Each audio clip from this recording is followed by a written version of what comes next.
I am that I am, Adamus of sovereign domain. Welcome to our gathering, dear Shambra, and I have no apologies for changing the schedule. I think we talked in our last gathering that expect the unexpected. Thank you. Expect change and surprise. But actually today, there is a very valid reason. A lot going on in the world, if you haven't noticed, even if you don't read the papers anymore, even if you don't keep up on the news, you should absolutely be able to feel it. Tension, pressure, resistance, drama. Oh, and that's just your life. The rest of the world, the rest of the world is going through extreme change. And speaking of that, I have an appointment quite soon. So I wanted to call this gathering early so that I could do both. Perhaps, depending on the way things work out, you'll read about it in the papers or the news if you do that, or you'll hear about it later. I have a very pressing appointment for big changes going on. So I called this gathering a little early. Oh, the slides can wait. Does anybody really want to see those? Yes. Yes, absolutely. Yes. Speaking of that, this world is changing so rapidly, and that's a good thing. That's a good thing. You've been asking for it for a long, long time. Lifetimes of saying, I choose change. Lifetimes of working to facilitate change in the world that is happening right now.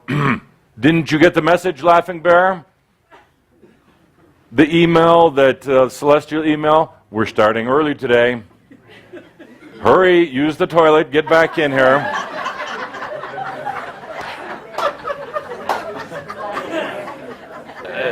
There are two very strong dynamics happening. Nice shoes. Nice shoes. If only Caldro would learn to dress like something other than an Austrian cowboy. So, two major changes going on in the world right now that are really affecting everything. One, there is a group of people, also collected together in governments, business, and places of influence and power, who believe that humans cannot take care of themselves. The average human cannot be responsible for their own thoughts or actions or deeds. They believe that humans need some sort of guidance from governments, from churches, from other things. They don't believe that humans are by nature intelligent, good, honorable people. They think that humanity is still, in its own form of dark age. They think that people left to their own will destroy this earth through war, through pollution, through corruption. Shambra, are you part of that group? No. Actually, this is going to be an interesting experience over the next few years, because this group that believes that they earnestly believe humans cannot be held responsible for themselves. They cannot be given power or money or choice or anything like that. There's this group that believes that humans have to be told what to do. They do it under the banner of God, of country, of family. And they basically don't believe, Diane, that you are God also. They believe that without laws and rules and regulations, you will destroy yourself. So they also believe that they are doing you a favor.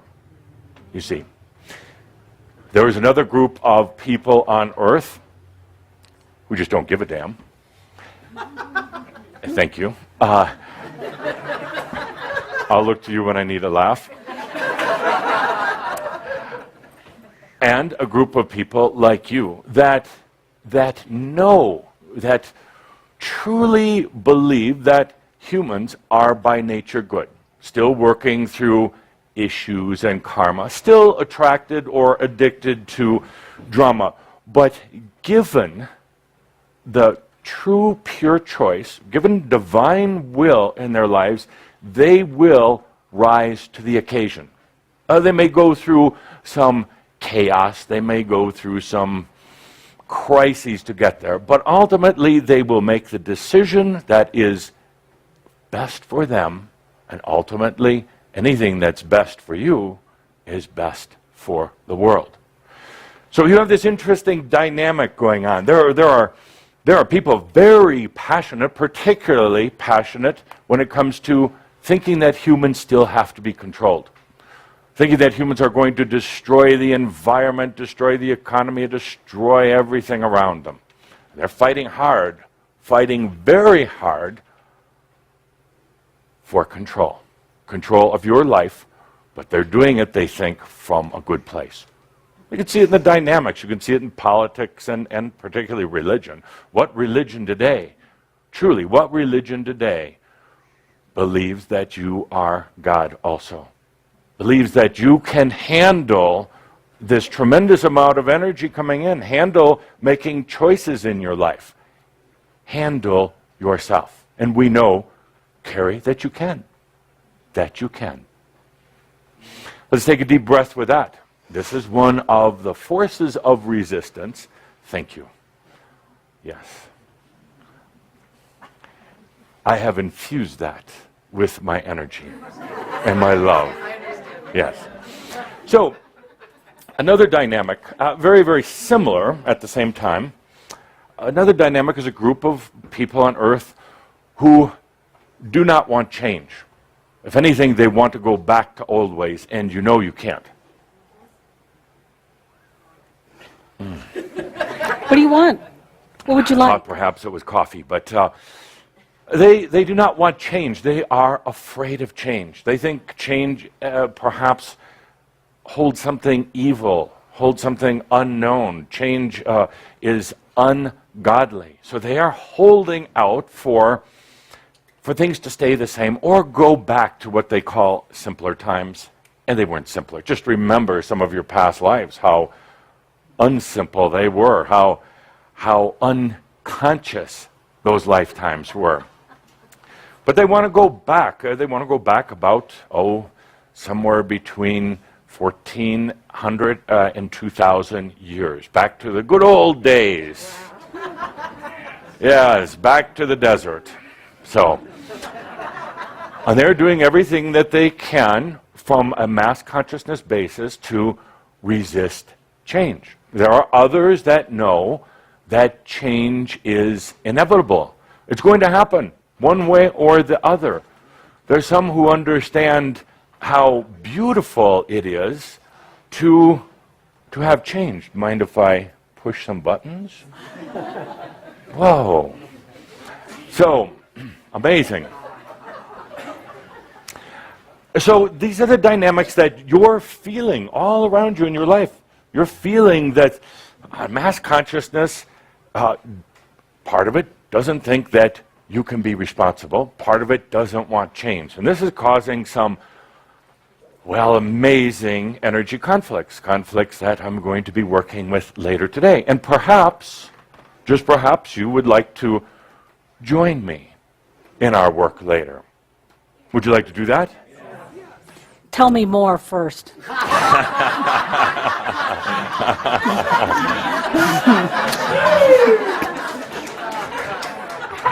I'll tell you that it is very exciting, high energy, a lot of drama, a lot of passion, a lot of duality, all mixed together, and with some intrigue and conspiracy. I'll wait for your report. You don't have to take your physical body there. Well, that's what you're really afraid of, something hurting your physical body. You're not worried about your consciousness. Well, that you know is quite flexible and very resilient. You're not worried about just coming there in spirit and hanging out and watching what happens. you not at all afraid if I say, let's go into this conflict.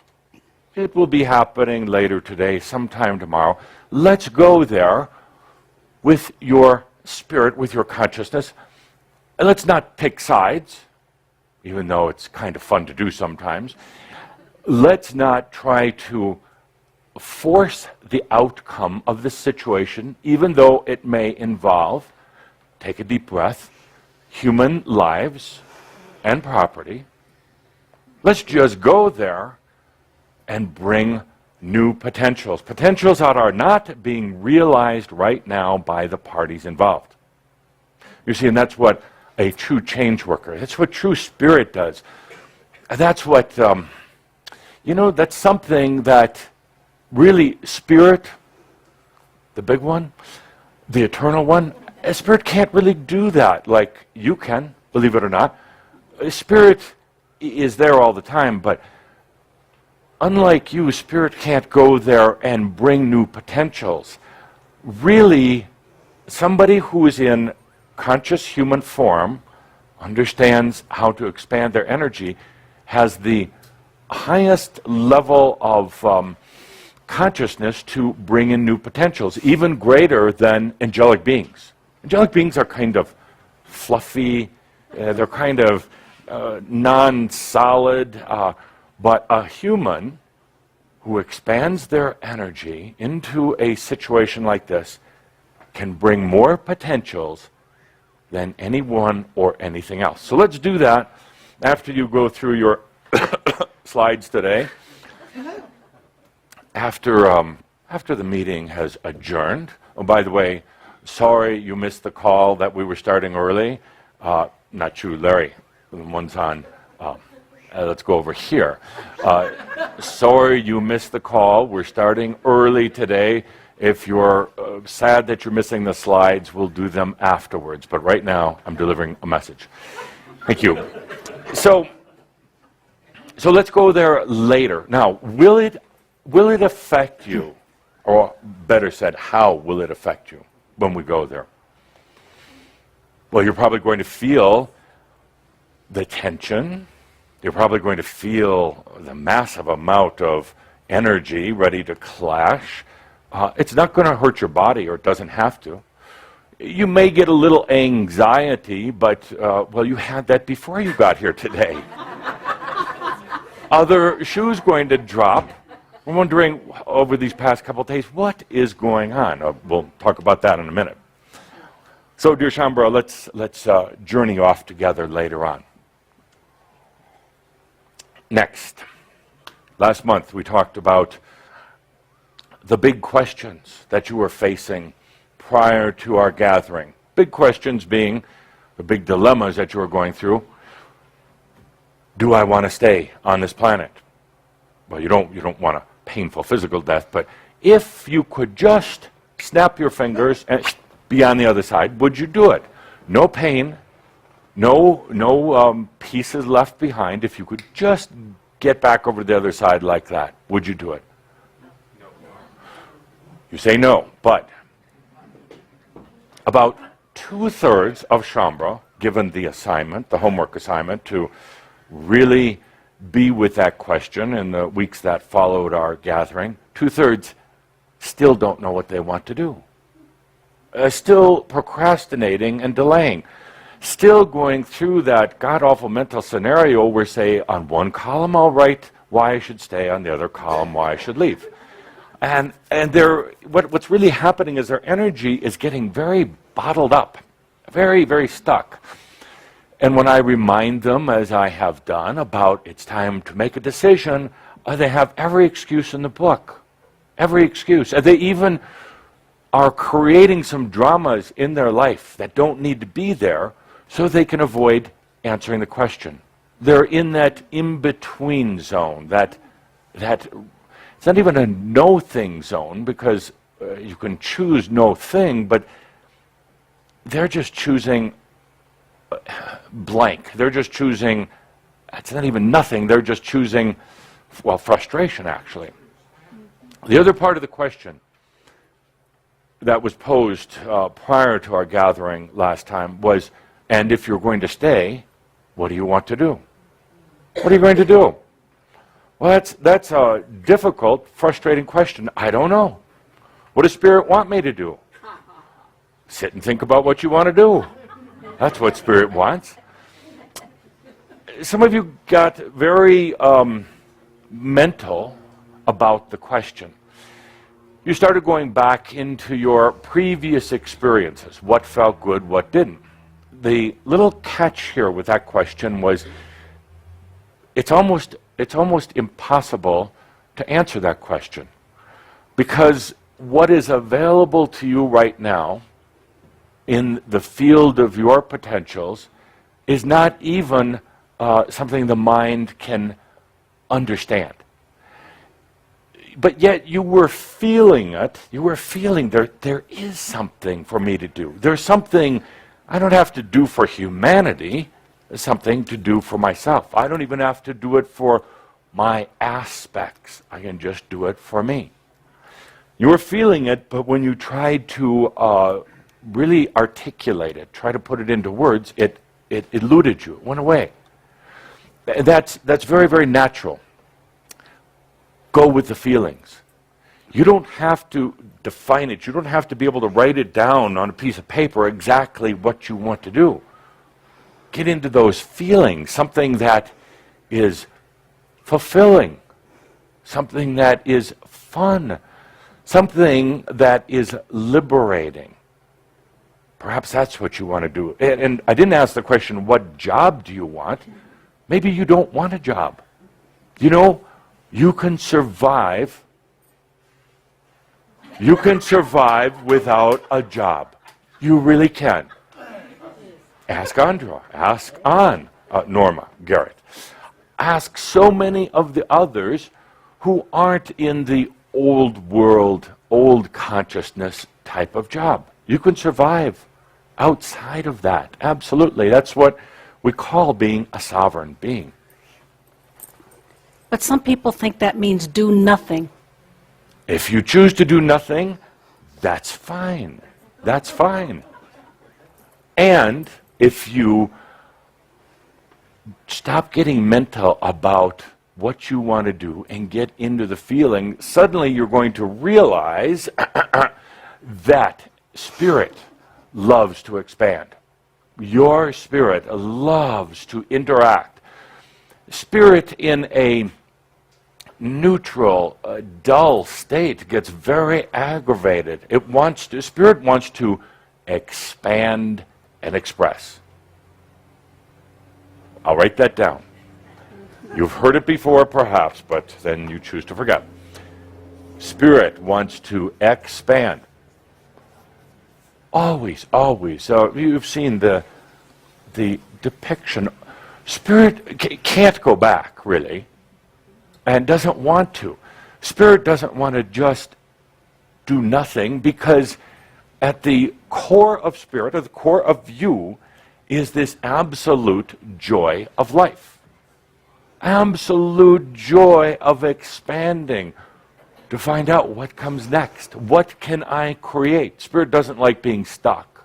So even if you try to do nothing, you try to just sit there in your lazy boy at home, that's that big ugly piece of furniture in American living rooms, you almost can't. You will drive yourself crazy first. You will drive yourself bonkers. And then you'll start getting into a lot of your own hyper-analysis, and you get into a lot of mental processing, and then you'll have a breakdown, but at least you're doing something. I do not say that with a little bit of humor, but really, that is something. That is the experience of driving yourself absolutely crazy.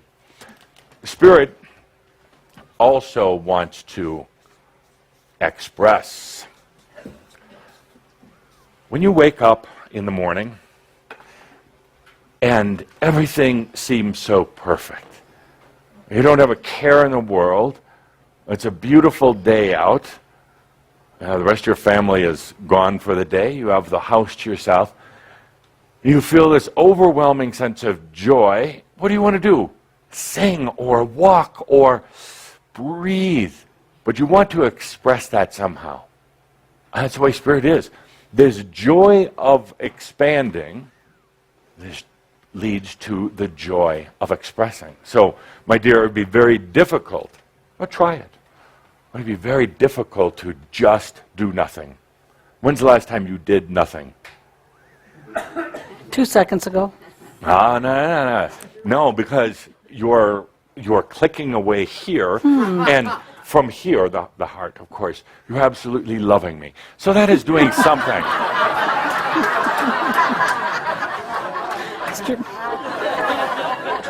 But So, my dear friends, where were we now? I got off track. So, experience and expand. So, a lot going on right now. I want to focus on something today, very, very important. It's, you could say we're taking our next step. It will also lead you into our group experience later tonight. I'm going to ask a question and ask Linda Visa to run with a microphone. my pleasure. Ready? Yes, sir. For this group here, I'm going to ask you, what is your level of trust with yourself on a scale of 1 to 10? 10 being the highest, absolute, unconditional trust, 1 being, you better lock yourself in a closet. What is your, just feel into it. Take a deep breath. Feel into it. There are no wrong answers. There are no right answers either. Volunteers, Linda? Oh, volunteer here, right here. Volunteers. Level of trust with yourself. Just stand up. Should I stand up? Do what you choose. Go ahead. I'll stand up. I knew you'd pick on me. Yeah, really, it depends on where I'm at with what section. Deep breath. Let's everybody breathe with me, please. Yeah. Level of trust with yourself.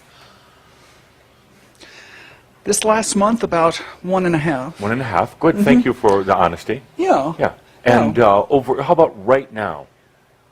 Right now, about an 8. That's good. 9. Good. Averages out to be about a 2.2. Yeah, something like that. Yeah. And that's good to recognize it. Thank you for the honesty. We're going to change that today. We're going to change that. You are going to change it. Next, level of trust with yourself right now. 5. Up. 5. If you would stand up. Yes? A 5. 5. A 5. So if I could get personal with you. Sure. Sure. I heard you say, oh. Sure. Oh, sure. What don't you trust about yourself? And then I'll give you the answer. When I feel I trust myself, I realize that it's not completely there. Yeah. What don't you trust about yourself? That I always do things right. Good. So if I could. Yes. Making the wrong choice. Trusting your body. Issue. And trusting your beliefs. Issue. And everybody else, you probably have these too. So, thank you. There is absolute fear when you get to this point of evolution of making the wrong choice. My God, how many lifetimes? 1,000, 1,400, 1,800? You don't want to make the big mistake now by making the wrong choice. Send you back to about lifetime 1. Send you back to Lemuria, or if you're lucky, to Atlantis. So, not wanting to make the wrong choices. Excellent program for those who are interested in multidimensional expansion. Thank you. So, I did it. And trusting your body. You've had lifetimes, every one of you, lifetimes of conflict with the body. The body is what keeps you here. That's why you get mad at it. That was funny. In a way, you take out your resentment of all of the issues of life on Earth on your body. If it wasn't for your damn body, you wouldn't have to worry. We're going to go take a little journey later today, and some of you right away get a little fear. What's going to happen? Well, when I said, you don't have to worry, nothing will happen to your body, you're like, okay, then I can do anything. So, issue with the body. Issue with beliefs. Every one of you here and those coming in late to our webcast, I'm Adamus, you came in late. It's not Jeffrey, no. He would never look this good. Thank you. Trust in your beliefs. You've been involved in God knows how many religious, spiritual type of organizations. You've been overindulged. You overindulged yourself with beliefs. And beliefs are fun. They're a tremendous amount of fun, just like acting is fun, if you understand that's what you're doing. But if you get that you're acting, and you take yourself seriously, and you think this is real, then it's no fun anymore. If you take your beliefs seriously, it's going to hurt. You're going to get stuck, and somehow you've got to get out of those beliefs. Beliefs are not bad. I just want to clear that up. There's nothing wrong with them as long as you understand that you created them and you can uncreate them anytime. As long as you understand that beliefs serve a temporary purpose, but don't get locked up in it. How many of you, you don't have to answer out loud, but how many of you believed in hell for a lot of lifetimes? You got stuck in that. You ran from half of your life, or lifetimes, because of the fear of hell. You didn't have what I would call a full, complete experience in those lifetimes because you were running from a belief system. Hell. Scared the hell out of you. Thank you. So, next. Trusting yourself, a scale of 1 to 10. Where are you right now? 7 or 8 the last 7? few days. 7 or 8. How about overall? Let's say the last 2 years. Oh, up and down, up and down. We average it out. Oh, maybe 4 or 5 average. 4 or 5. Yeah. Okay. Good. Sometimes way high and sometimes way low. Yes. But that's that roller coaster effect. That's part of the awakening effect. And what were the issues of trusting yourself?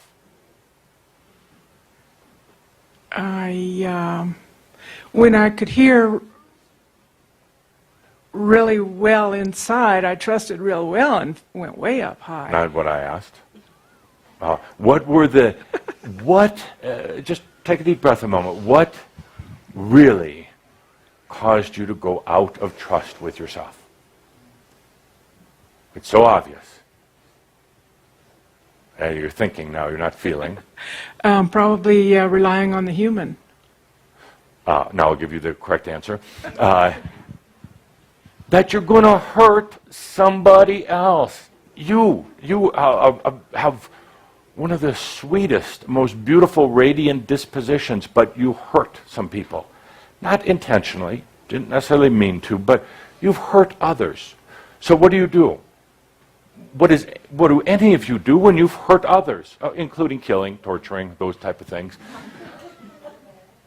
When you've really hurt somebody, guilt, you shut down, you withdraw, you retreat, and you say, I will never, don't you hate that? Never. I will never be in the position again to hurt anyone. Because you had, and you still have, certain powers, magnificent talents that are going unexpressed right now because you associate that with hurting others. And I don't blame you for not wanting to hurt others. In a kind of a theoretical, philosophical way, you can't really hurt others. In another very new energy way, excuse me, Bonnie, in another very new energy way, Even if you tried to right now to hurt others, you couldn't. You couldn't. Even if you tried, make a conscious choice, which is very unappealing, you cannot hurt someone else right now. Your consciousness, your connection with your own spirit will not allow that.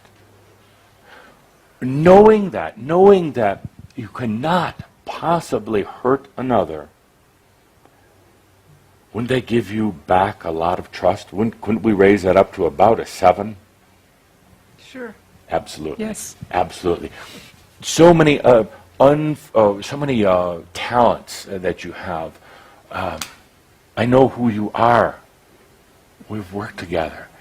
I know what you can do as a leader and as a creative person. But you withdrew. You can't hurt anybody right now. I know that maybe that challenges some people listening in. What do you mean I can't? I can walk right out the door right now, grab a knife, and go berserk in a shopping mall. No, you can't. No, you can't. Maybe others can, but you cannot. Not because of belief systems, not because you're highly moral, because you have a consciousness right now that won't allow for it. Next. Level of trust. Yes. Where are you right now? Probably 7, 8. 7, 8. That's pretty low. Compared to where you could be, compared to the joy that you can have. What's stopping you? It goes up and down depending upon how confident I am. Yes. And so I'm open to hearing any calibration, any other input when I'm not certain. So what's keeping you from a 10? It's so obvious. Everybody knows. The microphone.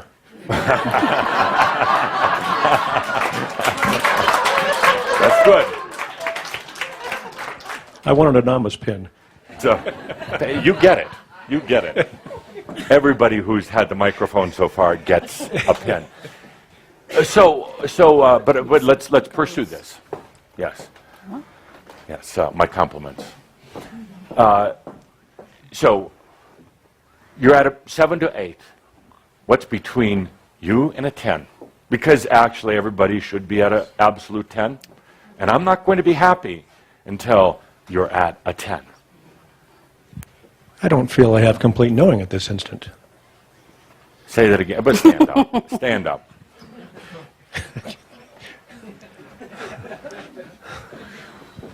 Go ahead. Go ahead. Don't worry, I said that you wouldn't hurt another, you wouldn't pull out a knife. I will. But I want to hear what you said again. Go ahead. You don't have complete Knowledge, awareness, and in the physical consciousness. There you go. You can give up the microphone. That is what's keeping you from a 10, a trust level of 10 with yourself. Sorry about the slap. It'll heal. You want to know it. You want to intellectualize it. You want to figure it out. And if you can't, if it doesn't process through here, if it doesn't make sense, if it doesn't compute, you're not going to do it. And that's what's keeping you. This gets me going. That leap of trust that goes beyond the mind, that goes deep into the heart and into the feeling. I don't give a damn, I don't have to know about it. I don't have to process it up here. I don't have to get mental. Damn be to analysis, I'm just going to live it. That's what's keeping you from a 10. Everything else is good. So getting out of the mind? Duh. Yeah, I mean, yes. I'm not trying to embarrass you, but absolutely getting out of the mind. Stop trying to figure it out. You do good at times. You let that mind energy go. You have an amazing mind, but what if there was something beyond the mind? What if there was something, here, I'm going to address your mind on this. Mind, what if there's something even better, bigger, more intelligent, didn't need chemicals and electrical circuitry to figure things out. What if there's something that is so grand and it's already there? What do you think about that? I don't question that, but I don't have knowing access yet to the degree that I want to go beyond the 8. Should I take his prize back? No, no, no, this is good. This is good. This is good. If there was a pool of water here right now, and if I had a little bit bigger channeler body, if I picked a little bit larger channeler, I would take you, wrestle you into the water and put your head underneath. And hold your head down underwater until you were at the point of death. I'm that kind of guy. Until you wanted a gasp of air so much you would give anything for it, anything. And then I'd pull your head up from the water and revive you and say, now, if you want to know and to be yourself that much, to go beyond the mind, that much, that you had that much desire for it, then you would get there. In other words, you don't want it bad enough. I can feel that, though. Yeah. So, good. Thank you. Good dialogue. It's really quite simple. It's just taking that leap that you don't have to... let me say it a different way. None of this makes sense and ever will. You will never satisfy your human intellect. You'll never satisfy your mind about what's going on Earth, ever. You can never make sense out of it. So given that, stop trying. Stop trying. True living, you don't need to make sense out of it. It's in the moment. It's spontaneous. It's from intuition. It's from Nost. And your mind, sir, is screaming out saying, get me out of here. Relieve me of this burden of having to be so smart, having to figure everything out. Relieve me of my limitations so I, every part of you, can expand and grow, can stretch out. And the mind wants it. That's the thing. You don't have to battle the mind. It wants it. But you're so programmed, so hypnotized, all of you, into thinking that you've got to figure it out. And you won't. So let go. Have fun. Enjoy. Thank you. You bet. Absolutely. And I'll give you an extra Damas prize here. Go. Now, don't touch the channeler. Don't touch. Now, this is a game. This is a game. I have a choice here between Caldra's $1 bill and a almost crisp $100 bill. Which do you choose? Is it that difficult? Yeah, because he knows I'm watching. I'm not afraid. Yeah, the Franklin. It's yours. Thank you. Well done. Always check Caldra's pockets before we do a session. So, and this is good, actually. Actually, you made $100. Caldra just made about 1,000, and I am eternally wealthy anyway, so I don't need it. Anytime you want. Absolutely. And Shambra, it Now should give work. me the rest of what's in the pocket. Caldra's down to the niggles now. There's $2. So, by the way, Shambra, it's just a piece of paper. He just got a piece of paper, and everybody's excited. It's just a piece of paper.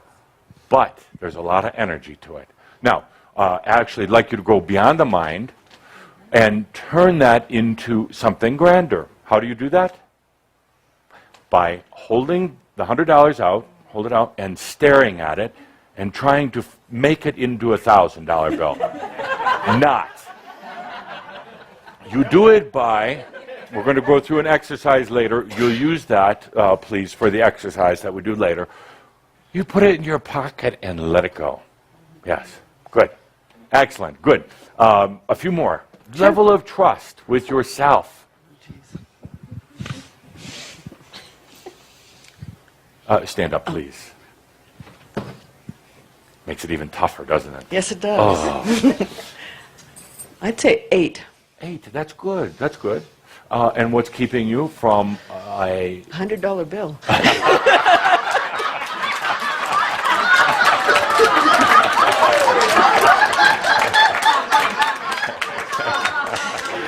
You know where it is. Yes. What's keeping you? You're getting pretty close. What's possibly keeping you? I think it's the fear of...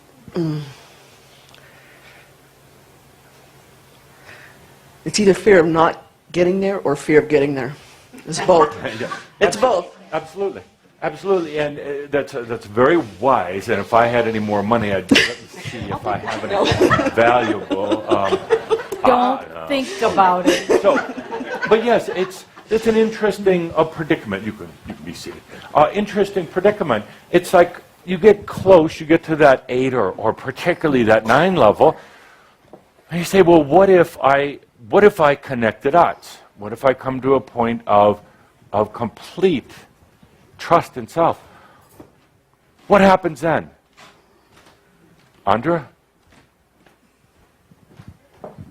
Wait, I'm running the mic. I'm running. They hit that point of absolute trust. What do they then give up?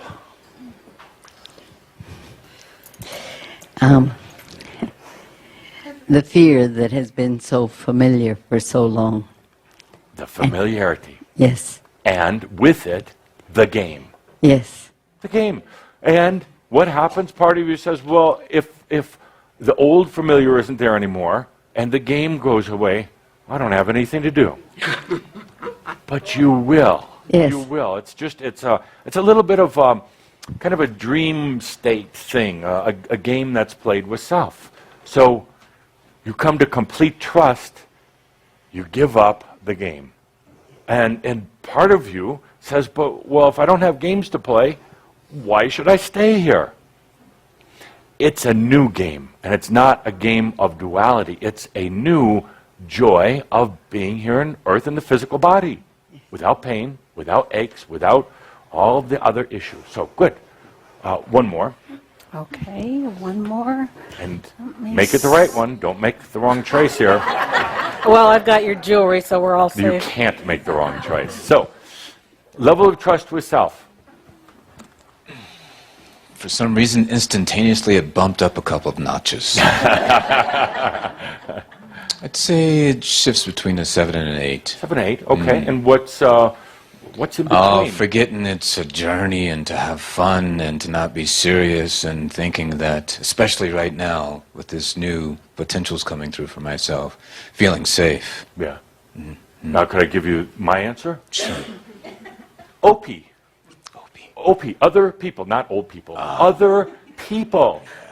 See, you're doing all this work for other people. That's your passion. That's your life. And it's your justification for staying here, my good man. I'm doing this for others. Or, other variations is I have children. Here's my favorite. I have parents who are sick, and therefore I can't take the time for myself because I'm taking care of them. Makyo, OPs, you're doing it for everybody else. You have to be here to guide all of these unfortunate people through their time of awakening. You have to be here to take care of your children because without you, obviously, they would crumble to pieces because, well, maybe they're not so divine. Obviously, you have to take care of others. So, OPs, thank you. One last one. Oh, It is your choice. I think it would be nice to hear It from is young your Mackenzie. choice. But I don't have any glib remarks to make to anyone else. So, Do I have go to ahead. stand Just up? sit down. Yeah, you have to stand All up. right. Welcome, Well, Mackenzie. thank you. Scale 1 to 10. Honestly, I have to say that question. No, I want you to lie to me. All right, I can do that too. No, let's go for honest. That question kind of confuses me. Really. You could say I'm a 10 or a 0 because I am me. Right. And if I don't trust in myself, how can I be me? True. So in my mind, trust is kind of irrelevant because there's no other way to be yourself. You either are yourself or Yes. you try not to be. And who do you know that is really themselves? Who Nobody. would be your standard? Don't Don't look in this room. I know, no. I saw the screen and she was over there and I looked over there. But, and philosophically, I agree. Practically, I have a bit of a difficult time. You're absolutely right. But who do you know that is really the I? Who is the example of the I am, or being the true me? No one. No one. No. Everybody follows rules. They try and fit in with society. Most of the time, they try and think of what other people will, how other people will respond to them, Yes. and what they should do for them. And in the end, it ends up with nobody being true to themselves purely because there's everything else going on.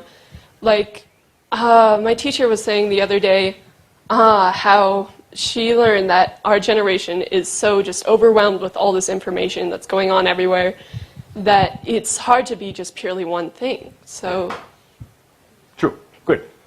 yep. Thank you. Thank you. And but let me ask, just all that aside, what do you feel right now? Scale 1 to 10.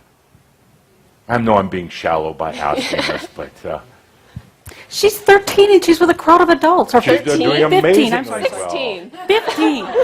15 with a crowd of adults. Now where's your level of 16. trust after this 16. bash? Now, level of trust. I suppose you could say I'm a 10 because I am me and that's just who I am, Okay. Good. even with other stuff. Good. Excellent. Thank you. Thank you for being so bold. So, dear Shambra, we talked about it the other night on our radio program. We talked about this issue of trust. And it's very, very important to understand where you are.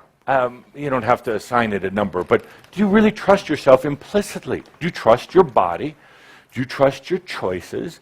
Do you trust your decisions? Do you trust spirit? Do you trust life? Do you trust living in this world right now that's filled with a lot of chaos? Do you trust absolutely being yourself without abandon? Standing up in front of a group and singing. Doing something outrageous. Do you trust that this whole part of your journey that you're in right now, called your spiritual enlightenment awakening, is real? Or is it just more junk? You see, so I bring this point up and I kind of push on it to irritate it. Where are you with trust in yourself? Because it's going to be hard to go forward, or let's say expand much more, if you don't at least understand your level of trust. Now, it's not even that you have to trust yourself 100%, but it's about understanding why you don't trust parts of yourself. Talked the other night about, well, let me give an example. Let's say that you get up tomorrow morning and you're very nauseous, very sick, sweating, perspiring, throwing up. What's the first thing you do? Run to the toilet, I hope.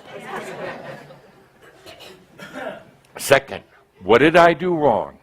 What did I eat that was bad? Click, click, click, click through the mind, evaluating everything. Next, what is Spirit trying to tell me? Next, maybe my body is more powerful than my soul. Because look at me, I'm getting sick. Now, you deal with it. You do a lot of releasing in the toilet. Well, you're still feeling awful. and you decide to sit down at your computer and do a little work.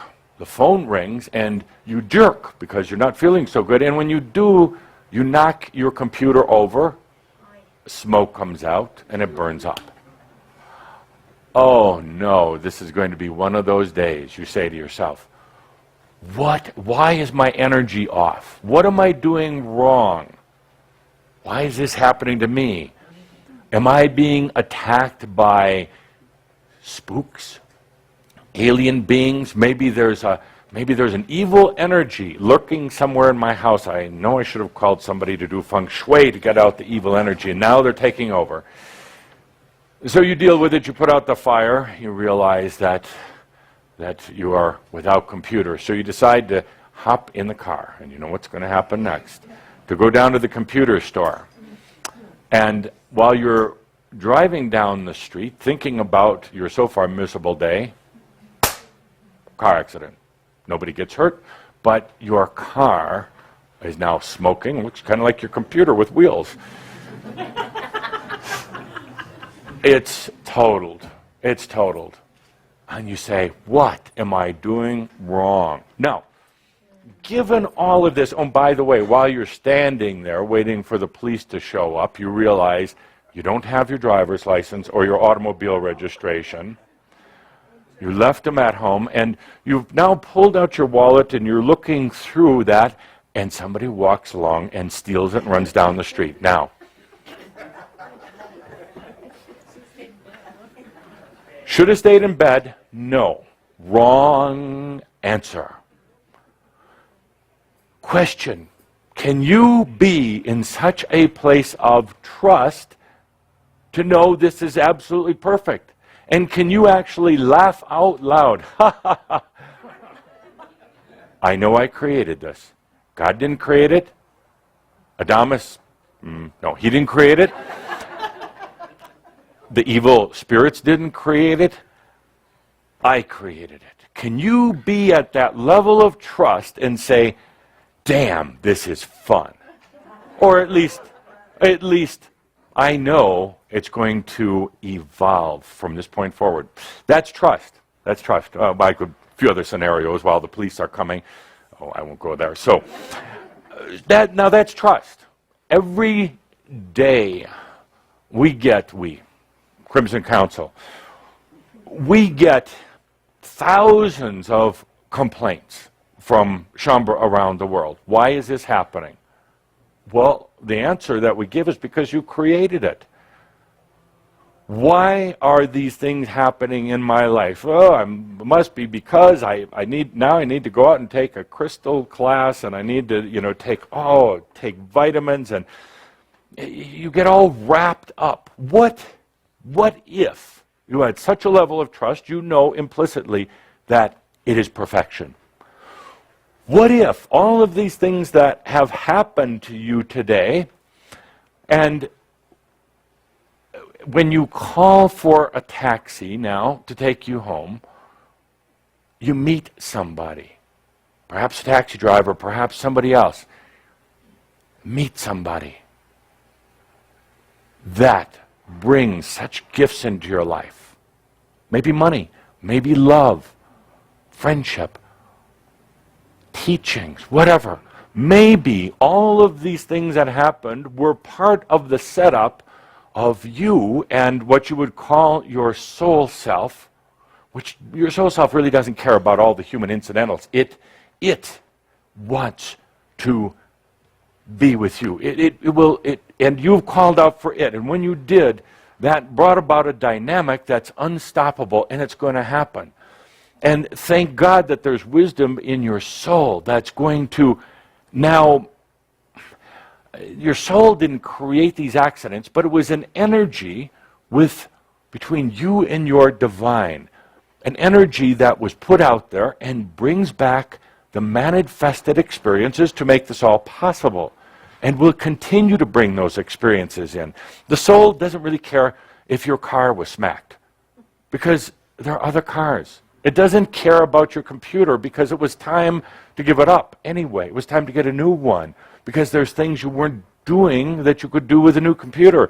Doesn't care that you barfed out your guts in the morning because it was releasing some toxins in your body that were stuck down there for a long time.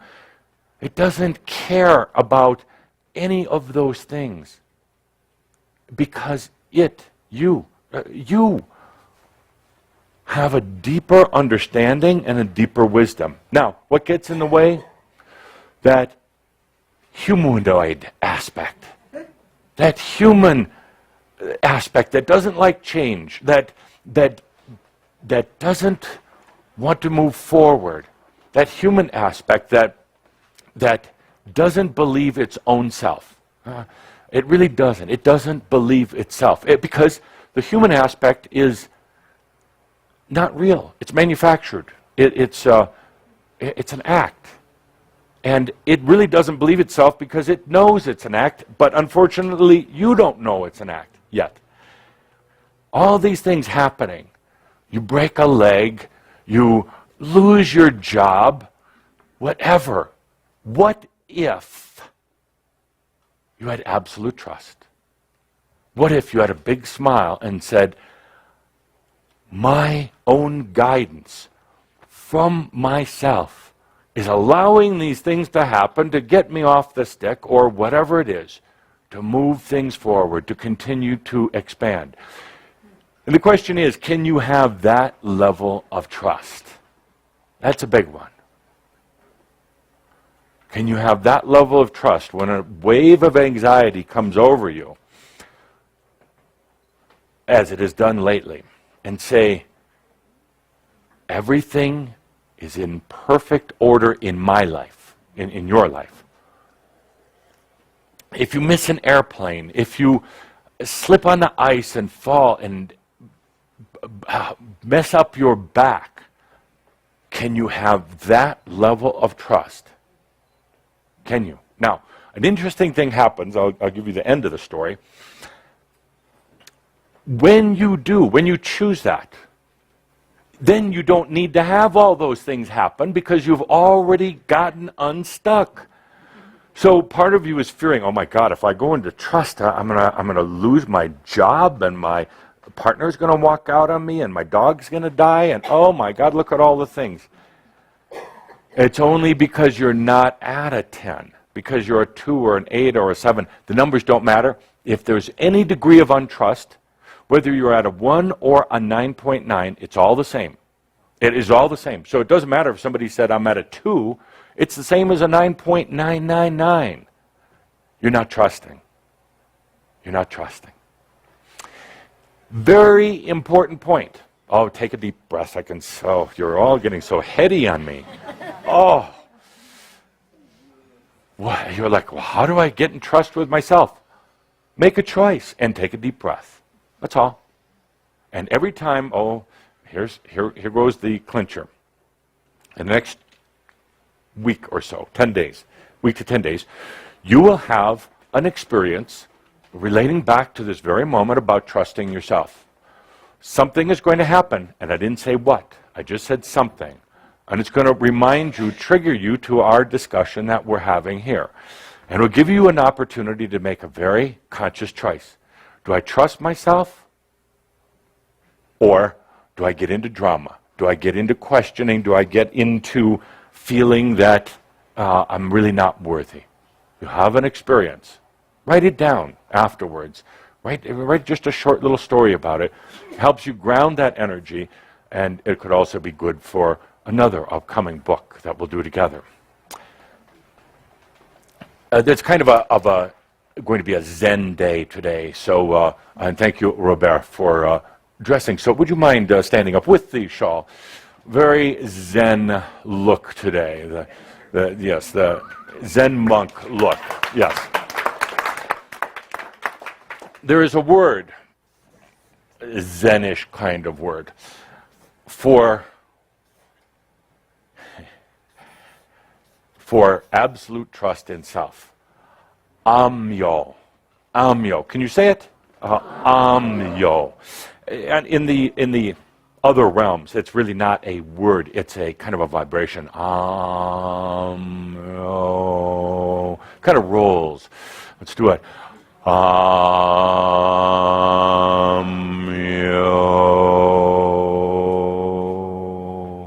Absolute trust. Not in the world, not in the outside world, not in other people, not in deities, entities, or anything else, not in aliens, but in yourself. AHMYO. AHMYO. I am that I am. I know whatever is happening in my life, I'm absolutely creating it for the higher good of myself. Not for punishment. Not for some, I can't swear, but not for some lesson. Not because I'm bad. I'm actually creating it for the greater good. The moment you get to that point, you unlock potentials that were previously unknown to you. The moment you can be in this place of AHMYO, absolute trust. I'm creating my own life. I don't care what the outside circumstances may look like. I'm still creating it. That's AHMYO. That's absolute, unconditional, unmental trust in self. AHMYO. When you're at that point, which you are, you just have to recognize it, then things can really start moving. Then we start to have some fun, which we'll do in just a moment. AHMYO. AHMYO is pure, absolutely pure, the purest self. The actually kind of the realization of the I am, AHMYO, where you stop doubting everything that happens, you stop trying to analyze it. Everything is created by me for whatever you want to call it, a higher good, for my own expansion, or for my joy of life. Every little thing. That level of trust in self is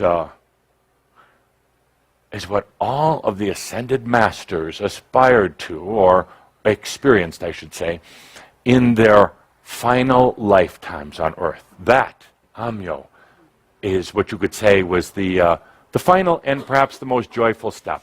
Imagine, just for a moment, imagine, close your eyes if you choose to, but imagine what it's like to have absolute, unconditional trust in yourself. AHMYO. That includes trusting your body. Yes, even if it gets sick or if it has pain, can you trust it? AHMYO. No matter what happens, you created it for the love of self. What happens is when you truly begin to have the conscious understanding of AHMYO, you quit worrying about the little stuff. You quit worrying about what's going to happen next.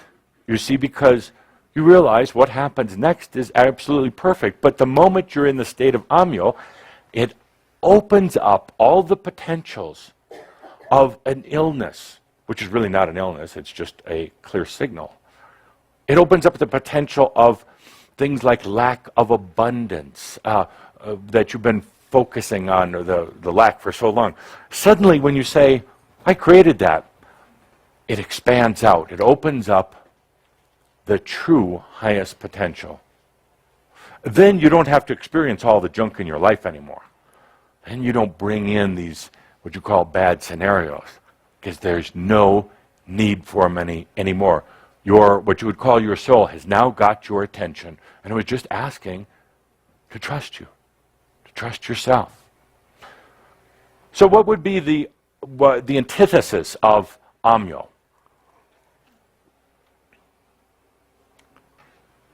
AHMYO. Absolutely.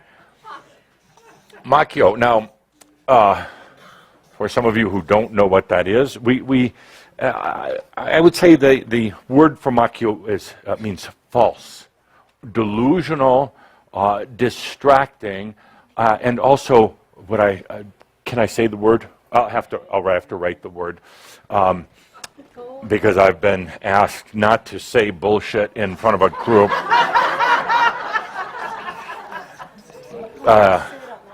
There we go. The Spanish version, bullshit. Yes. No hable inglés. So, the opposite of AHMYO, which is purity, trust, no inhibition anymore, and truth, you could say in a way. Opposite is AHMYO. Now, AHMYO comes in, I generally associate the word with spiritual distraction or spiritual BS. And it happens. It happens to everyone I've ever known who's on the spiritual path, including Buddha, a lot of AHMYO there, including some of the great spiritual leaders of the times, including every ascended master that I've ever known. They get to this point of AHMYO and the journey. It happens kind of near the end of self-realization, and they start polluting themselves with a lot of crap, spiritual bullshit, rhetorical, dogmatic, organizational, and structural stuff. And that's why I irritate people sometimes, but I say, get off of the astrology. Now, I love astrology, but not when it's an addiction. I love crystals when they're adorning my hands and my body. Welcome to my club. As in jewelry. I love tarot when it's done right, when it's empowering. But all of these things, including sacred ground here, including Shambhala, can be AHMYO. Mm-hmm. All of these things become distractions. They are false. They are put into place for a couple reasons. One, to fill a void. Because when you get to this part of the awakening process, suddenly you perceive up ahead as a big void, a big nothingness. In other words, you can't see past the release of all the human games. So it feels empty up ahead. So often you then put AHMYO in the path. You put a lot of distractions in the path. To fill a void. Now, be it known that there is no void in all of creation. It can't be. In this dimension, any other dimension, there is no void. There is no void. Get rid of that belief that there are voids. There can't be, because it's creation. Can't be. So you're loading up your future or this upcoming void with a bunch of crap. A game. The AHMYO is put there oftentimes because there is a resistance to ending the game. So these are more game chips or game toys that are put there. AHMYO is also put there, all this distraction and everything else, because you don't want to face the real issue that's in front of you right now, and that's AHMYO, trust. I have seen very wise, amazing, radiant, spiritual human beings who are very, very evolved on their path, as you would say, who are ready to take that final step into what you would call the ascension status, and suddenly they go AHMYO on me. Suddenly they get into falseness at the last moment. They have to fill it with something. They're literally afraid to go to this step. 100% trust in self. They can get to 99.9. But that has been a fearful line to cross. There's always a holdout. I can trust everything about me other than, and you fill in the blank, other than the way I look, other than my intelligence, how I appear to others. It's a big trap for spiritual workers, spiritual leaders. Suddenly they think they have to come off a certain way in front of others, wise, intelligent, seeping of white light and blessings and wise statements. Not at all. Not at all. Actually, the true spiritual teacher and worker gets real human because they're not afraid of it. They're not afraid of it. So, absolute trust. So now let's get to the practical part of our discussion. I don't want to take away from the time for the slides. We're more worried about the food. We'll continue to talk about AHMYO, complete trust. But in the meantime, tonight, tomorrow, when we go out on our group outing into chaos, treachery, and potential disaster, you'll have an opportunity to look at your own AHMYO. Do you trust yourself, A, that it's real? That it's real, that our group experience is going to be real? Or are we just making it up? See, you see that level that triggers that trust? What if we're just making it up? Well, it doesn't matter. Absolutely. Absolutely. If I had another 100, but you get a Damas Award just for that. It doesn't matter. Who? Beautiful lady in the back. Which one? She'll raise her hand. Oh, okay. You know, and some of you would arm wrestle me on that one. Say, it doesn't matter. What if we're just making all this up? What if this is just a brilliant distraction? And I say it actually doesn't matter. It really doesn't. Exactly. So let's take a deep breath with that. So you'll have an opportunity to experience AHMYO, AHMYO. Both of them tonight and in the next 10 days.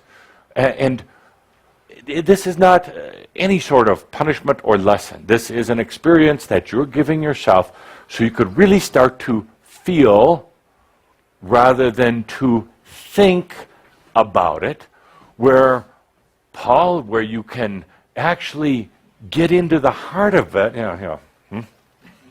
No, I don't want your nuts, I just want your phone.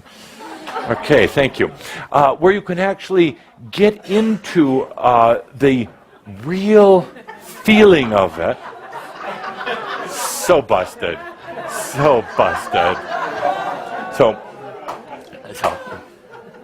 it's ringing. Hello? Tobias? Is that you? Oh, Katumi. I'll talk to you later. No. I know it's important, but right now I've got a group. We're talking. We'll all be there later on. Okay, thanks. Namaste.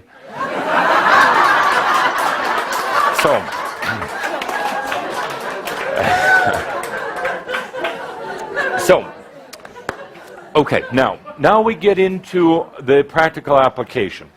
This is where it gets fun. So, everybody have an object. Paul, the $100 will be your object. Everybody pull an object from your purse. It could be jewelry, it could be money, it could be one of those dang founded cell phones. It could be anything. A pen, yes. Yes, something that is yours, not something that belongs to somebody else. It can be keys, it could be money. And what's yours? Your jewelry. No, but it's my jewelry. It has to be yours. Oh. It has to be something that's yours. Can't I claim it? Something. You have a nice ring on today. Okay. That beautiful ring. You want more jewelry? Yeah. Here we go.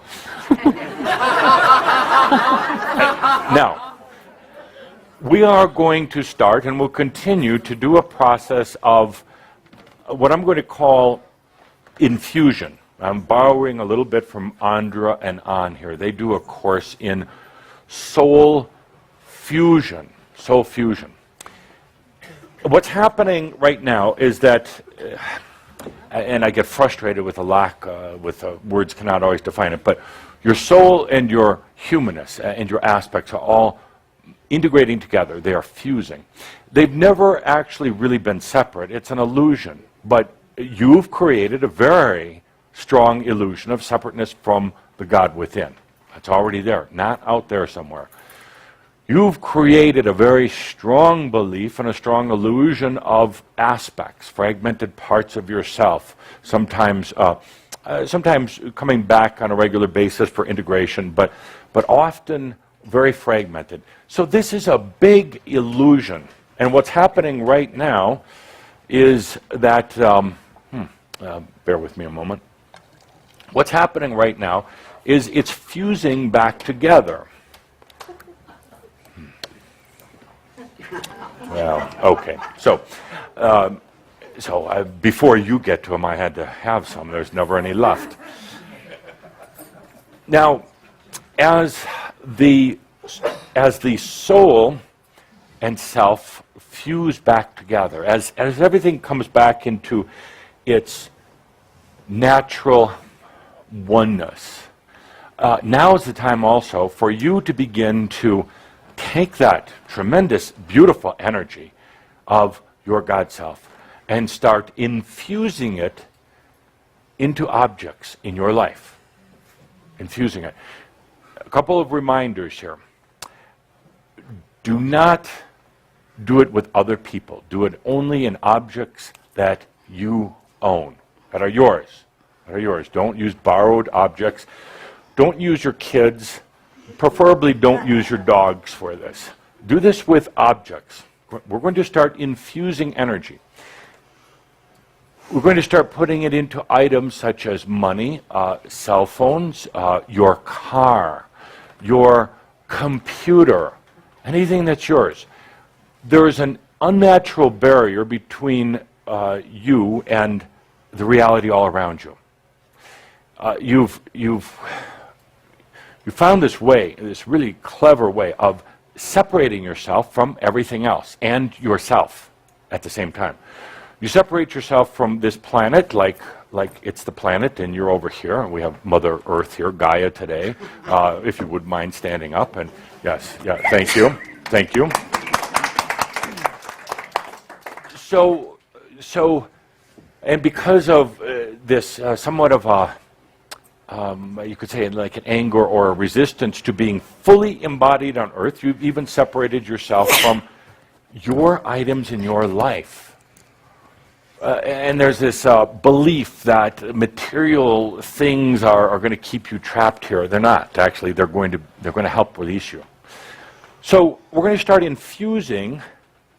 You're going to start infusing your energy into things in your life, and you do it very simply. What? I'm looking for an object for Cauldre. I'll take your ring. For demonstration purposes only. It's very easy. Now, understand, you are a radiant being, whether you know it or not. You're always giving off energy. Some have electrical or magnetic characteristics to them. Some have what you would call more of a light, as in light characteristic. And some of them are more into this pure spiritual energy spectrum. You're constantly radiating, but you're doing it kind of unconsciously without a lot of focus. You can start infusing your energy into objects without any agenda, you're not trying to make the object into something else.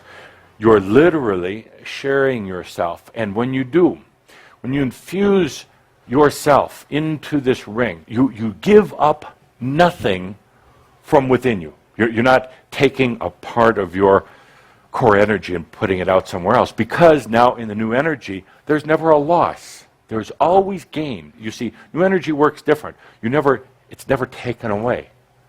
The core value of energy always remains the same or greater. So don't worry about giving up part of yourself.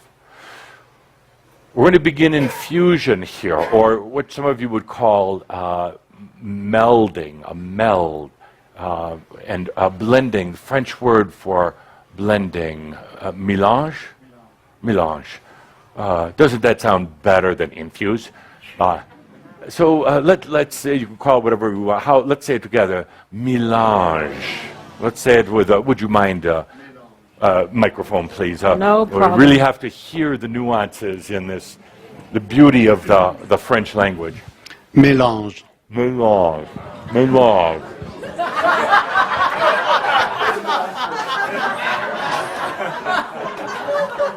Cauldre can speak French better with his mouth full. Melon. So, we're going to start infusing. And don't be confused about infusion. It's a very simple process. Why? Why? Why would we do this? Because this ring, or whatever item you're holding, holds so much more potential than the obvious that you see here. Obvious, a few little stones. I truly wish Caldera would buy her bigger stones. And some gold. By the way, gold, and we're going to see this as we're going to start getting into gems and jewels. Oh, baby. The gold is beautiful because gold is probably the best human substance for balancing energies during alchemy.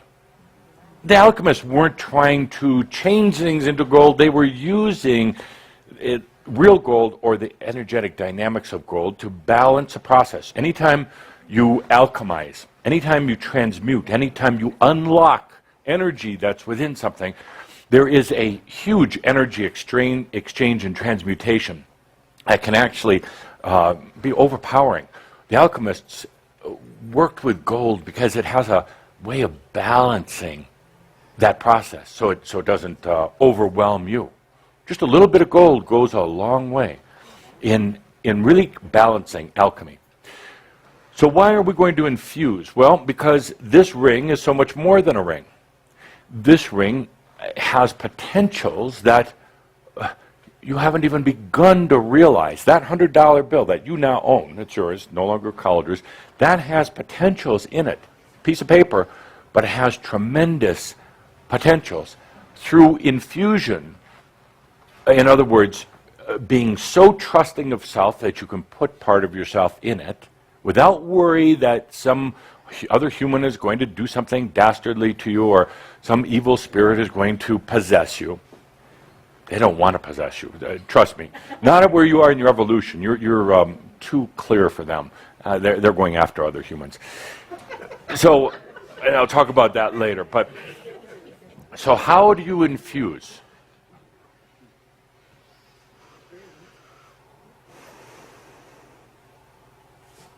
Just did it. Took a deep breath. I relaxed. No agenda. Not trying to force change. There's no push. There's no resistance.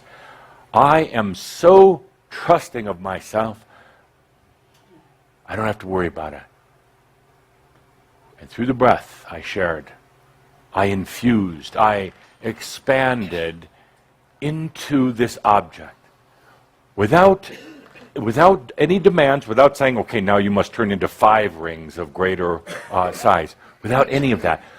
But feeling so joyful about my life that I can share it with the physical items around me. Now, take a deep breath. Take your item. Release all expectations. Trust yourself. AHMYO. AHMYO. And just breathe yourself into that object. If you get that little mind kick that says, what the hell are you doing? Or, I shouldn't have had garlic for lunch. Let it go. Now, you have just shared or expanded or breathed your... by the way, breathing's the easiest thing to do. There's a lot of other things, but breathing is easy. You've just shared your self, your I am, your AHMYO, with this object. This is not prana. It is not chi. This is not some universal field energy. This is you. Got it? It's not coming from somewhere else. You're not going into some pool of energy located on some other planet. This isn't that typical life force energy that flows through things. This is you. Pure. You. Now, what happens is suddenly it takes on you. You are in here now. Not trapped, but you have become a part of this. With this deep level of trust of AHMYO, you're not afraid of it. You're not afraid that, oh my God, I just put all my bad karma in here. It's your purity, it's your AHMYO. You can even sing out, AHMYO. AHMYO.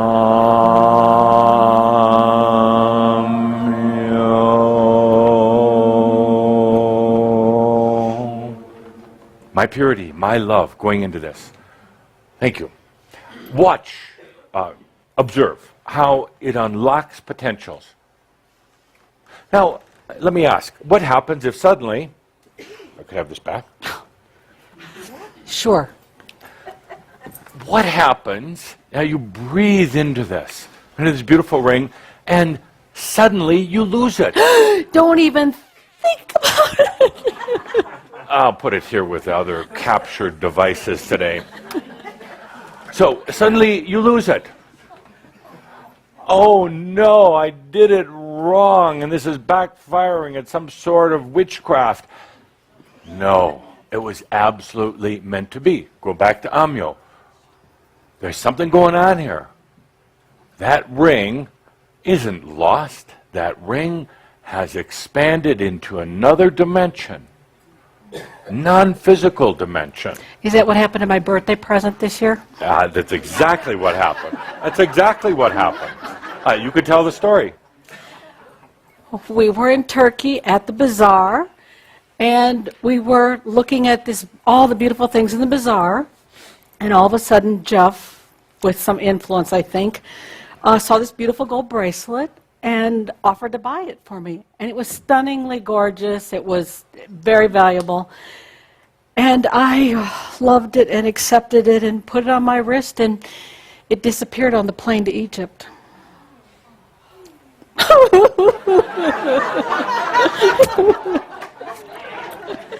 Or did it?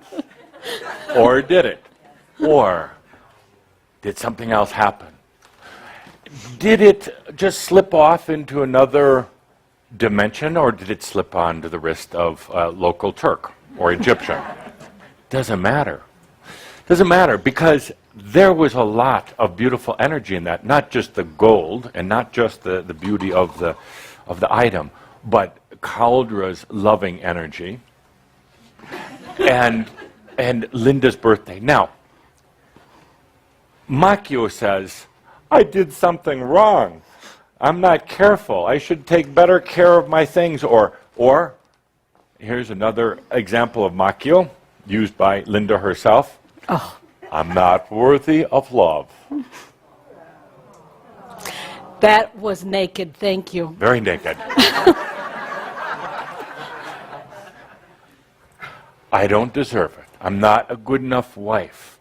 I can't accept this beautiful gift. Only I get to hit.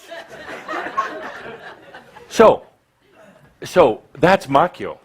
That's a bunch of crap. AHMYO is that gift will keep giving.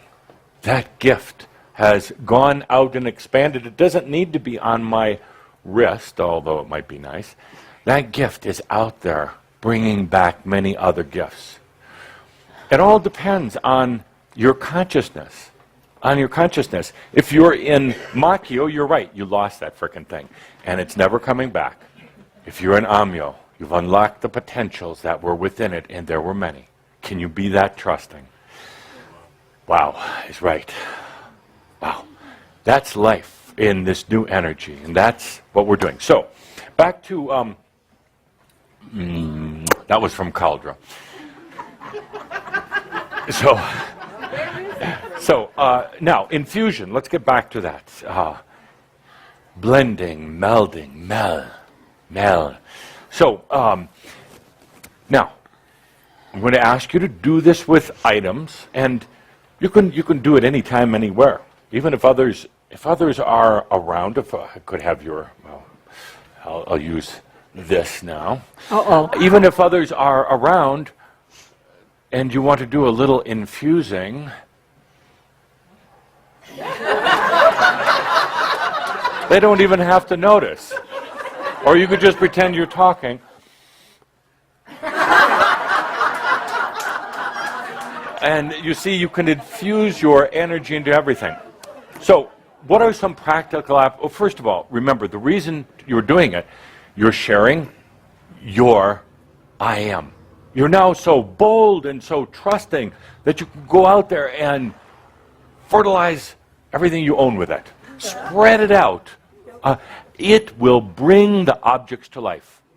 It will bring them to life. Try this if you want.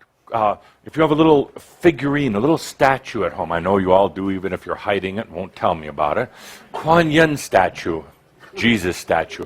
But please don't use Jesus on the cross, but Jesus standing there. Or just a little knick-knack thing you've gotten along the way. I don't believe there is an Adama statue out there yet, but it would be incredible. Or go buy something at the market. It doesn't even have to have any defined description. It could be a stuffed animal, a little doll or something. Start infusing. You will bring that object to life. An inanimate object, a little statue, you'll start bringing it to life. It will start holding, carrying, and expressing your energy. It's a natural extension of you. Suddenly, that object is going to be sitting along your bedstand or whatever, and after a few months of gentle infusion, it's a key word, gentle, suddenly you're going to look over, and it's going to be singing and dancing. Does that mean others have to see it sing and dance? No. Will they? Possibly. Possibly. Or they just may notice strange stuff happening in the room. But it'll start singing and dancing or talking, and it's you. Don't ever forget that. It's you. It's you. It's the love and the joy of you in these other objects. And at the same time that it's doing that, it's going to open up potentials. It's not about worshiping these things. It's about being so trusting of yourself now you can open up and share AHMYO with everything. Let's think of some practical application in our last 9 minutes that we have remaining. So, Linda, with the microphone, please. My pleasure. And please, a reminder, only your objects right now. And I know some of you are going to go out and try breathing on your spouse. Don't do it. It's a lack of compassion. Only your objects or possessions or whatever you want to call them. I'd really recommend no pets at this point. We'll get into that at some time. Yes, you quote unquote own them, but no, you really don't. They're going to love to respond to this. Yes, one of you just got it. They already are responding to it. They already are. That pet is you, but you're not doing it consciously. Hold off on that for just a bit. Things like the trees, just walk outside the trees. Stay away from that right now. Objects that you own, that are yours, jewelry. Let's think of some other ones. Practical applications. You are going to bring to life and open up the potentials of the material objects in your life. My pen. Your pen. Pen is a good one. And why a pen? To create the flow to the pen for me to express. And I'm going to say only your objects, no pets, no people. Just keep this simple, particularly this next month or two. So, okay, a pen. Now, you breathe on a pen. You do the AHMYO. You open up. You infuse. Remember this word, infuse. Your energy, not prana, not any of those other, your energy, your soul self. So, your pen, okay? Car, excellent one. Give a prize. A prize. Yes. Who was that? Who was it? Car. Carol. Now, you're doing it, you know this, you're doing it anyway, but you're not doing it consciously. That car becomes you, days after you take it over. And your stuff accumulates in the car. You're having problems with the car? Take a deep breath. the car can actually move into another potential of itself and serve you in a much grander way, which it wants to do, but hasn't been able to. You use the AHMYO, the breathing into the car while you're driving along. And now you're making a conscious choice to infuse yourself in the car. It opens up new potentials. It will serve you. It will get you around safer and more reliably and with less gas than ever before. Absolutely. Next, obvious one. Let's do the microphone here. My credit card. Your credit card. Love it. Love it. Now, remember, without agenda, you're not saying, oh, pay off all that balance. Because suddenly you've got some type of polarity involved or duality. And if you don't want to get into that, you're just breathing yourself into that. That credit card becomes alive. It opens up new potentials. You're in trust with yourself, so you're not afraid of the potentials. You can manage them. You can handle them. And you breathe into it. Excellent, excellent. Did you get an Adamus award? I already took care of it. I think you should get 2. See, that credit card's working already. There So you go. we'll wait for the microphone. So Right here, next, right here. Your business license. business license. That's a good one. What kind of business? What kind of business? I have a gardening coach business. Gardening coach. Good. Excellent. You breathe into that without agenda, but you're breathing your soul into it. And you know, for so many of you, your soul is not in your life right now, and it wants to be. Your humanness is in your life, and it's not sure it wants to be. But you can laugh now. So you're breathing the divine into your life. You see how this works? So simple. The divine has been separated. It's been out there or over there somewhere. Now you're breathing your soul into your life. Yes. Yes. I'm excited. What else? What else? How about your eyeglasses? Eyeglasses. Oh, sure. Sure. Eyeglasses, but no agenda. No agenda that your eyes are going to get better. Absolute trust. You're just breathing because it's something that's on your face and something that is there for you. You're not saying, clarity, better eyes. You're just breathing your soul into it. Rather than having a separation between you and your material world, we're fusing them together now, right, Andra? Absolutely. So eyeglasses. What else? What's a really important one? Just a minute, over here. Microphone only. House key. House key. House key. What about the whole damn house? Well, just stand out there. Yes. I don't think as big House? as you do. Or key. But yes, the key represents your house, so you could do it just with your key. Absolutely, your house.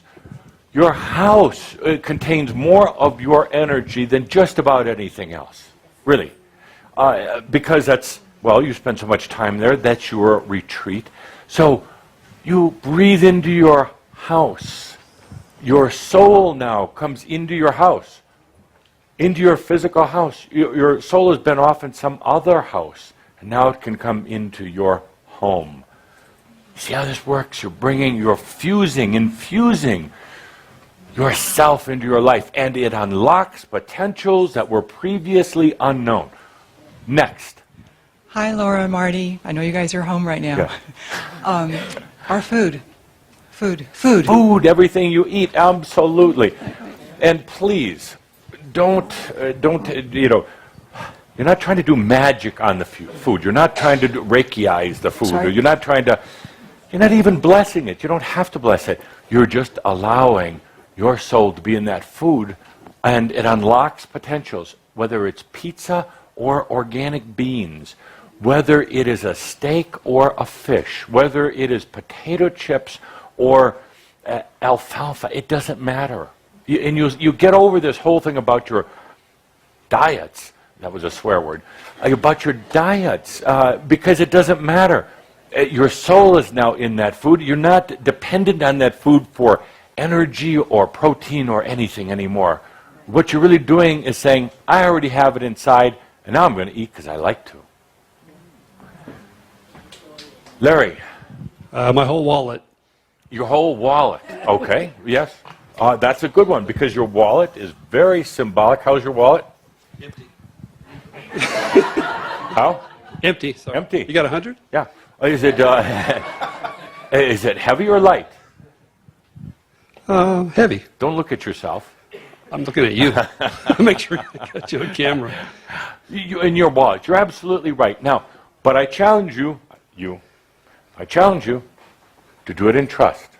To do it not from your state of AHMYO, not from a state of need or what you feel is emptiness, but a state of AHMYO, total trust. Can you, my dear friend, don't look at that camera. She's talking to me. Don't, tell him not to look at that camera. Stop it.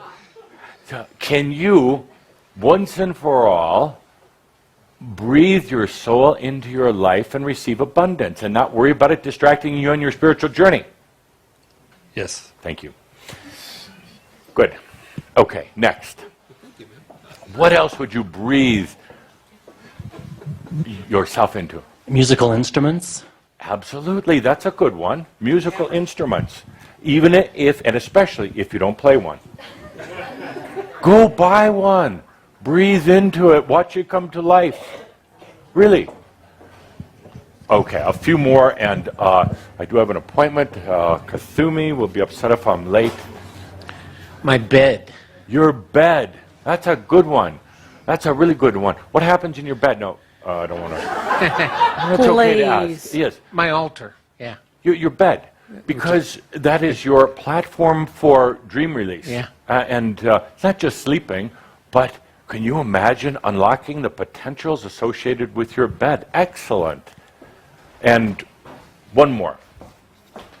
And perhaps, Jean, you'll start a forum online or a message board thing where, hello, Linda, where Shambra can write down some of the things that they're going to breathe their soul into and let it come to life, and then correct them when they are going to breathe on to other people. Yes? My body? Your body, excellent, excellent. Your body. Your body. Absolutely. You've had this illusion that you're trapped in this body and that it betrays you. Or if it doesn't, it's going to. You have this belief in the death by disease, death by old age, death by wearing out. So you've got all that going on in your body. What if you breathed yourself into your body? Some of you think that your body is the house of your soul. You haven't let your soul in there because you don't really like that body or your health or whatever issues affiliated or associated with biology. Breathe into your body. Absolutely. Excellent one. I hope everybody's getting a dominant Yes, word. Okay. sir, yes. All right, so it is time to wrap this up. We'll continue next month. In the meantime, please find a few objects. You don't have to overdo it, but find some objects that really have some significance to you. The things that you saw on the board here, and it could be just a piece of jewelry. It can be a stone that you found a long time ago, and you brought it home, and it's sitting on your. I hope you don't have an altar. Do you, Laughing Bear? Take it down. Take it down. Today, no later than tomorrow. No altars. The only thing on an altar should be your ass. That is a true statement. That I do not want to see anything else on an altar. You should be worshiping nothing other than yourself, or a picture of you if you're afraid to put your butt up there. I dare you. Take everything down and put a picture of yourself up there. I dare you. Okay. So, altar, schmalter. What? Do you think Jesus wants to be on your altar? No. Do you think Buddha wants to be on your altar? No. He wants you to be on your altar. There is not a self-respecting ascended master who wants to be worshipped. Not at all. They all have really crappy stories. I've told some of them in our gatherings. They all had the AHMYO portion of their journey. Hung on a cross, starved to death, whatever it was. They do not want you worshiping them because you know why? They don't want you to go on the same path that they went on. No more than you want the newly awakening to follow the same exact path you went on. Do you want them worshiping you for what you went through in your life? Absolutely, maybe not. No, and not that it was wrong, but you're paving the way. There's a more out. Kasumi, I'll be done in a minute. There's a more efficient way to do this, a more graceful way. And that's what AHMYO is. It's absolute grace in action. Absolute grace. They don't want to be on your altar. Get them off. And Gaia doesn't want to be on your altar. She's leaving, as you know. They don't want to be there. Crystals, they lost their energy a long time ago. You don't need to worship crystals or nothing else. Your picture on that altar. So let's take a deep breath. We've gone through a lot today. Another wonderful gathering. Let's very quickly review. Trust, AHMYO. It's important. If you're going to be doing this infusion, we want to be doing it from a place of trust. You want to so trust yourself without reservation or without hesitation. I am that I am. What more is there? Then you can do the infusion.